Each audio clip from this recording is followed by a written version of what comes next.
সেনাবাহিনী আমাদের আগুনের হাত থেকে কালকে বাঁচিয়েছে। আমরা সেনাবাহিনী এবং পুলিশকে ধন্যবাদ জানাতে চাই। আমরা নুরুল হক নূরের সাথে একসাথে রাজনীতি করেছি, একসাথে মিটিং করেছি, কোলাকুলি করেছি, হ্যান্ডশেক করেছি। তিনি সুস্থ হয়ে আসুক। আমরা পার্টি অফিসে দোয়া করব, নামাজ পড়ে দোয়া করবো যেন উনি সুস্থ হয়ে আসুক। যৌথ বাহিনী সেখানে লাঠিচার্জ করে, আমরা পরে জানতে পেরেছি সেই লাঠিচার্জে নুরু অত্যন্ত আহত হয়েছেন। আমরা খুব দুঃখ পেয়েছি, কষ্ট পেয়েছি। আমরা সেনাবাহিনীর এবং যৌথ বাহিনীর কথা শুনে পার্টি অফিসের ভিতরে চলে আসার পর থেকে আর কোনো প্রকার আমরা কেউ বাইরে যাইনি। লাঠিচার্জের সময় সেখানে জাতীয় পার্টির কোনো সদস্য ছিল না, রাস্তাও ছিল না, সেখানেও ছিল না। তো আমরা মনে করি এই ঘটনার একটি সুষ্ঠু তদন্ত হোক। একটি দলের আদর্শ বা কর্মসূচি হতে পারে না যে আরেকটি দলকে ব্যান করতে হবে। একটি দলের আদর্শ বা কর্মসূচি হতে পারে না যে অমুক দলের চেয়ারম্যানকে অ্যারেস্ট করতে হবে। জাতীয় পার্টি শান্তিপ্রিয় দল, গঠনতান্ত্রিক রাজনীতি করে, সংবিধান মেনে চলে, নিবন্ধিত দল হিসাবে রাজনীতি করে এবং সে রাজনীতিতে কেউ পক্ষ হতে পারে, কেউ বিপক্ষ হতে পারে। কিন্তু জাতীয় পার্টিকে ব্যান করা, জাতীয় পার্টিকে রাস্তায় নামতে না দেয়া, জাতীয় পার্টিকে দোসর বলা, এই ধরনের ট্যাগিং রাজনীতির মাধ্যমে দেশে নব্য মপতন্ত্রের সৃষ্টি হচ্ছে। দেশে গণতন্ত্র হোঁচট খাচ্ছে। দেশে বিভাজনতন্ত্র প্রতিষ্ঠিত হচ্ছে। যে ঐক্যের ভিত্তিতে বাংলাদেশ সৃষ্টি হয়েছিল সে ঐক্যে চির ধরছে। এই চির ধরা অনেকের দেশ যে কোনো সময় খাদের কিনারে পড়ে যেতে পারে। আমাদের সকলের দায়িত্ব এই দেশকে খাদের কিনারে পড়ে না গিয়ে দেশটিকে সামনের দিকে নিয়ে যাওয়া, সহাবস্থান সৃষ্টি করা, ঐক্যমত সৃষ্টি করা। সেনাবাহিনী আমাদের আগুনের হাত থেকে কালকে বাঁচিয়েছে। আমরা সেনাবাহিনী এবং পুলিশকে ধন্যবাদ জানাতে চাই। পাশাপাশি যদি কোনো প্রকার অতিরিক্ত শক্তি প্রয়োগ হয়ে থাকে সুষ্ঠু তদন্তের মাধ্যমে সেটি বের হয়ে আসুক। আমরা চাই না কোনো পক্ষই অতিরিক্ত শক্তি প্রয়োগের মাধ্যমে কোনো অন্যায় করে থাকুক। এবং আমরা যেটা মনে করছি, আমাদের বিভিন্ন জেলায় পার্টি অফিসগুলোতে আগুন দেওয়া হয়েছে।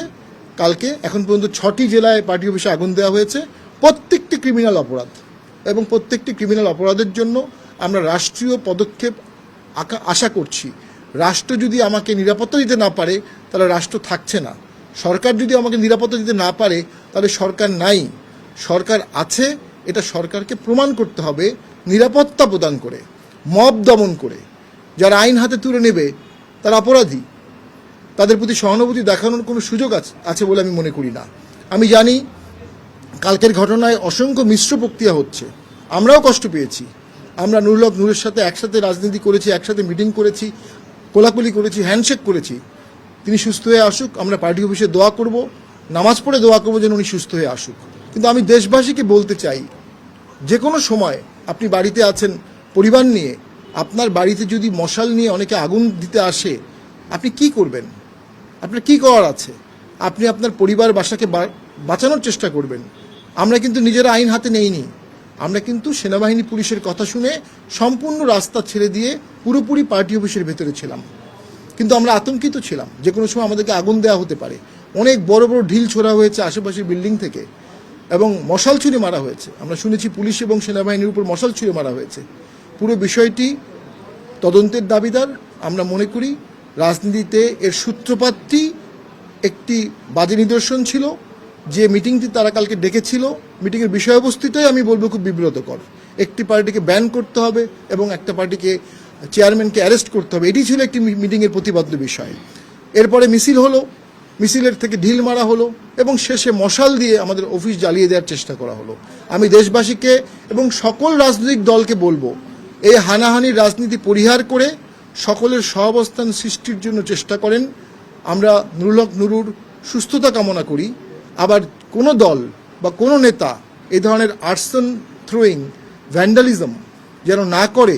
সকল নেতা, সিনিয়র নেতা যারা আছেন বাংলাদেশের, সকলে মিলে প্রতিজ্ঞাবদ্ধ হওয়া উচিত যে এই আগুন নিয়ে খেলা বন্ধ করা উচিত। এই ব্যান সংস্কৃতি, ট্যাগিং সংস্কৃতি, এই মব সংস্কৃতি, এই হুঁশিয়ারি, এই হুঙ্কার, এটা তো দেশ ধ্বংস করে ফেলবে। আমরা জাতীয় পার্টি ভীত না, কিন্তু আমরা দেশকে নিয়ে চিন্তিত। এই দেশকে বাঁচানোর সকলের দায়িত্ব আছে, সকলের দেশ আমাদের। আমরা সে বিষয়ে আমাদের যতটুকু ক্ষমতা আছে এই দেশকে রক্ষা করার চেষ্টা করে যাব। পাশাপাশি পুলিশ এবং সেনাবাহিনীকে ধন্যবাদ জানাবো। কালকে তারা আমাদেরকে আগুনে পুড়িয়ে মরে যাওয়ার হাত থেকে বাঁচিয়েছে, এই জন্য তারা ধন্যবাদ প্রাপ্য। এবং তারা অনেকবার বাঁশি বাজিয়েছে, অনেকবার মাইকে বলেছে, অনেকবার অনুরোধ করেছে উঠে যাওয়ার জন্য। এরপরে হয়তোবা তারা বাধ্য হয়েছে লাঠিচার্জ করতে।